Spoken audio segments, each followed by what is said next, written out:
سر اگلا کوشچن آپ کی اجازت سے جی وہ نفلی عبادات کے حوالے سے ہے کہ جو ہم نفلی عبادات کرتے ہیں کیا ان کو پرفارم کرنے کے لیے بھی وضو کا ہونا یا وضو کا کرنا لازمی ہے؟ اب دیکھیے یہ صلاۃ ہے، نفلی بھی عبادت صلاۃ ہے، مثلا ہم نوافل ادا کرتے ہیں تو نماز کی طرح ادا کرتے ہیں، جی اسی یہی مراد ہے نا آپ جی سے؟ جی بالکل ایگزیکٹلی. دیکھیے نماز کسی بھی قسم کی ہے، بہت ساری قسموں کی نمازیں ہیں ہمارے ہاں جسے ہم صلاۃ کہتے ہیں، ان سب کے لیے طہارت لازمی ہے، آپ کی بدنی بھی، آپ کی پوشاک کی بھی، اور آپ کی مکمل طور پر ماحول کی بھی پاکیزگی اور طہارت لازمی ہے۔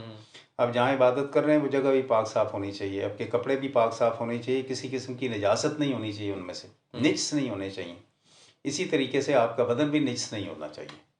جنب بھی نہیں ہونا چاہیے، جنابت بھی نہیں ہونی چاہیے جسم میں۔ اب جنابت اور نجسیت دونوں مختلف قسم کی چیزیں ہیں، مثلاً آپ نے بول و براز کیا اور اس کے بعد آپ نے پاکیزگی نہیں اختیار کی، صاف ستھرا نہیں کیا، تو آپ نجس ہیں۔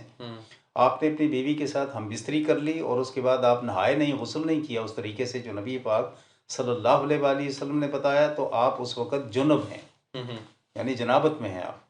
تو یہ دونوں بھی نہیں ہونی چاہیے، کپڑے بھی پاک صاف ہونے چاہیے، ان پر بھی نجاست، پلیدگی، غلاظت کسی قسم کی چیز نہیں ہونی چاہیے۔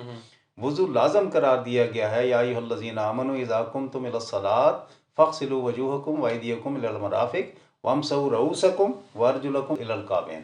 4 فرائض ہیں نماز پڑھنے سے پہلے وضو کے، یہ اللہ تعالیٰ نے قرآن مجید میں واضح طور پر بیان فرما دیے ہیں، ان کے بغیر کوئی نوافل، کوئی سنت، کوئی مستحب، کوئی فرض، کوئی وطر، کسی قسم کے بھی اور نوافل اوابین کے آتے ہیں، اشراق کے آتے ہیں، چاشت کے آتے ہیں، یا اسی طریقے سے نماز جنازہ ہے، یا اسی طریقے سے نماز کسوف ہے، یا جو نمازیں مطر کے لیے ہے، بارش کے لیے ہے، دیگر خوف کی نماز ہے، خوشی کی نماز ہے، شکر کی نماز ہے، ساری کی ساری بغیر طہارت کے، بغیر وضو کے نہیں ہوتی، ان کے لیے لازمہ قرار دیا ہے، یہ حکم خداوندی ہے۔